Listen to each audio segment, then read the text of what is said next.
You ever hear the sound a grown man's shin makes when it collides full force with the edge of a steel garbage can at 2 in the morning? I mean, the kind of noise that tells your whole nervous system you've just been absolutely annihilated. A sound so sharp, so gut-wrenching, it bypasses logic and shoots straight into that lizard part of your brain screaming, "Congratulations, you just lost a limb."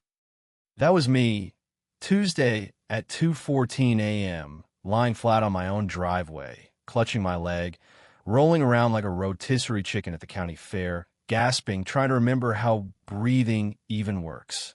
My golden retriever, Barnaby, sweet dog, dumb as a rock, thought this was playtime, of course. He leapt up, landed both paws on my chest, and gave me a face full of dog breath and drool.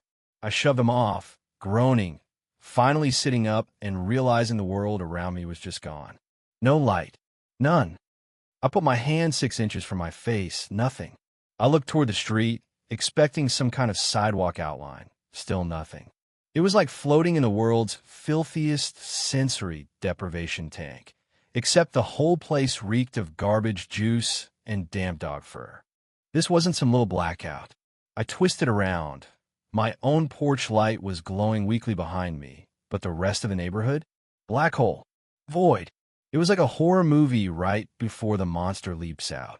And it all came down to one person, Richard. See, that useless Victorian-style street lamp out between my yard and the Hendersons had been dead for 6 months. Not just mine. 12 houses, all dark, all thanks to Richard, our fearless HOA president. I dragged myself inside, wrapped a bag of frozen peas around my shin, and sat at the kitchen counter plotting vengeance. I'm not a man who scares easy. I spent 30 years as a logistics engineer with the Army Corps, built bridges while people were literally shooting at me, navigated disaster zones. But Richard's passive-aggressive bureaucratic nonsense? That I cannot abide. This man had told me, straight-faced, that changing a light bulb required a fiscal feasibility study. I wasn't going to let it drop. I logged onto the HOA app, found the same useless pending review thread I'd started a month ago about the streetlights. No comments, no updates. I didn't sleep a wink. I just stared out into the black, nursing my leg, letting my anger ferment into something useful. At sunrise, I decided, no more yelling, no more threats. I play by their rules. At 9 a.m. sharp, I called the HOA office. Janice answered, her voice already defeated. Oak Haven HOA. How can I make your day spectacular? Janice, it's Jack Miller again. The streetlights. I nearly busted my leg last night. She sighed so loud I heard her soul leaving her body. I put the work order on Richard's desk 3 times. He keeps moving it to the bottom of the pile. Says we're in a budget recalibration because of the clubhouse renovations. Of course, the clubhouse. That money pit nobody even uses because the electronic lock's always broken. But suddenly it's more important than basic safety. Let me talk to him. He's in a meeting. Janice, I can see him from here. He's leaf-blowing his driveway in that ugly sweater vest. Eventually, Richard picked up, and just hearing his voice felt like biting on aluminum foil. Jack, beautiful day, isn't it? Your hydrangeas are looking a little wilted, though. Maybe check the sprinklers. The lights, Richard, I cut in. I nearly broke my leg last night. 12 houses, 6 months, darkness. We pay $350 a month in HOA dues. 200 houses. That's nearly $1 million a year. Where's the money going? Why can't we afford a light bulb? He shifted straight into condescending guidance counselor mode. Whoa, Jack, slow down. It's not just a light bulb. It's infrastructure. The wiring's old. We need a contractor. We got a quote. It's substantial. Special assessment. Nobody wants that before the holidays. It's July, Richard. Holidays creep up on you, Jack. We went back and forth. He actually suggested, get this, that I buy a flashlight. Personal responsibility, Jack. Can't expect the association to hold our hands every night. I was so angry, I nearly cracked my phone in half. But I didn't lose my cool. Not yet. That night, I started canvassing the block. Barnaby trotted beside me, as I went door to door with a lantern. Mrs. Gable at 402 said she wouldn't even go outside after 7 p.m., heard noises last week. Might have been a raccoon, but sounded like a bear. Mr. Henderson's daughter had to run from her car to the front door after midnight using her cell phone for light. I gathered signatures, snapped long exposure photos that made our street look like the moon, and built myself a tidy little dossier. 3 nights later, chaos. I was in the garage, tinkering with my truck, when I heard it, a scream. Real, bone-deep pain. I sprinted into the dark with my tactical flashlight. Thank you, Richard, and found Mrs. Higgins in the gutter, 82, the neighborhood grandma, Fifi the poodle barking circles around her. She'd missed the curb, fallen hard, probably broke her hip. I called 911. The paramedics arrived, best lighting the street had seen in half a year. Richard? He stood on his porch in a silk robe, arms folded, looking downright annoyed. The siren woke him. He never even came over to check on Mrs. Higgins. Just turned and went back inside. That's when I snapped. You want personal responsibility, Richard?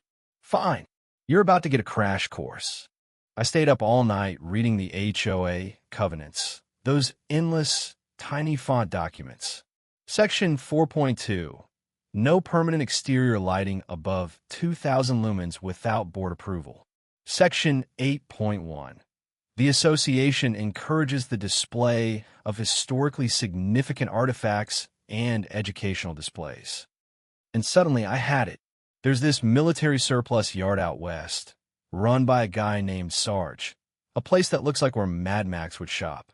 I typed into Google, 1942 General Electric Anti-Aircraft Searchlight. 60 inches across, 800 million candle power, can spot enemy bombers at 20,000 feet. That'd light up the street all right. Or maybe, Richard's bedroom. I made a call. The next HOA meeting was packed. Normally it's Richard, the treasurer, who always looks like she's about to cry, and Old Man Jenkins there for the cookies. But after Mrs. Higgins, the whole neighborhood showed up. I sat in the back, manila folder in hand, waiting. When the lights came up on the agenda, Richard tried to brush it off. Infrastructure takes time, money, nobody want a special assessment. We need to wait for the reserve study. That's when I stood up.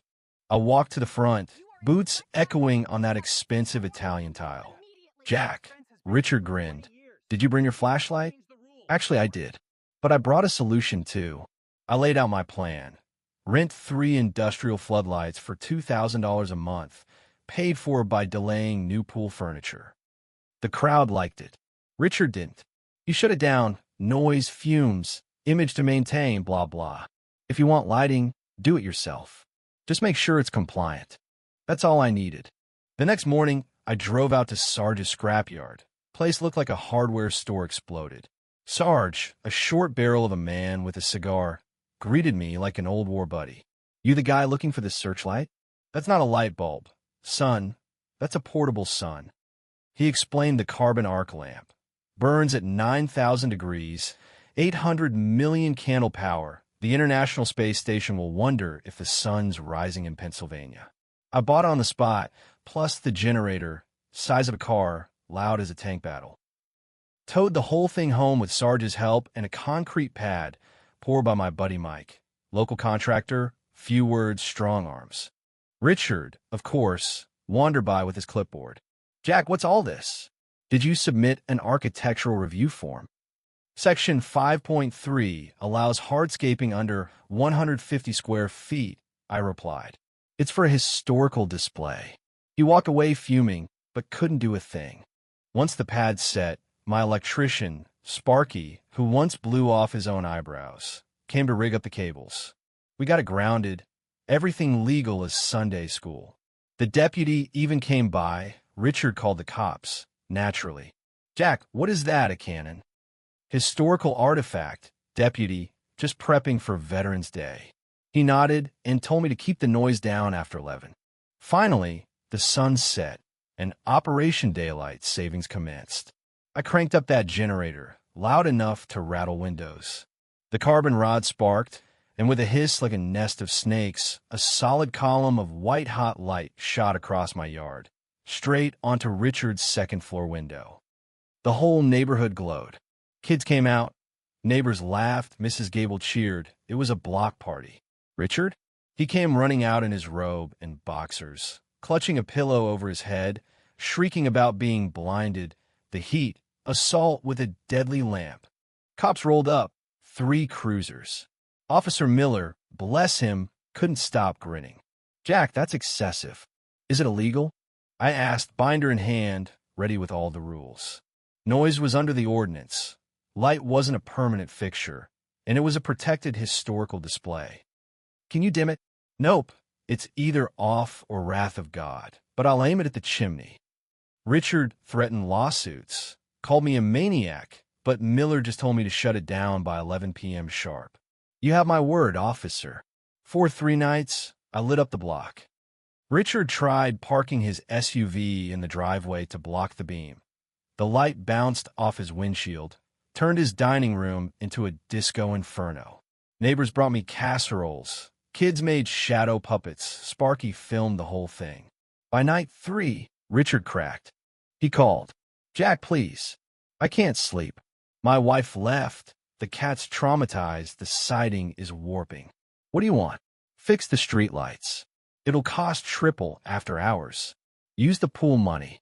I can keep this up all year.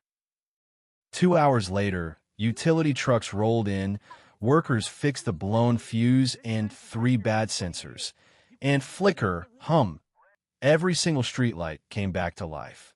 I killed the generator, broke the arc, and for the first time in 6 months, Oak Haven was bathed in that warm, ordinary amber glow. The neighbors cheered. Richard showed up, looking a decade older. Is it over? As long as the lights stay on, Richard.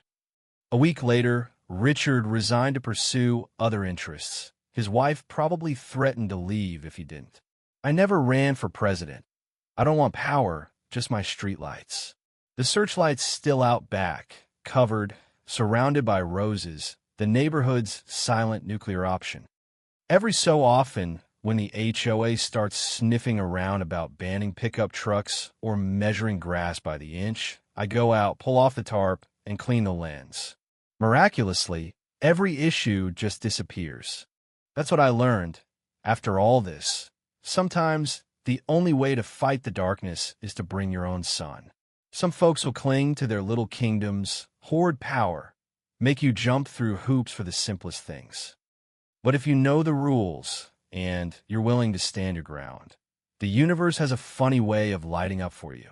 Justice isn't always gentle, but when it comes, it's blinding. Now, let me ask you, was I wrong to fight fire with a nuclear spotlight? Where do you draw the line between following the rules and standing up for your neighbors? Drop your thoughts below, and if you've ever gone toe-to-toe with an HOA or how to get creative to get justice, I want to hear your wildest story.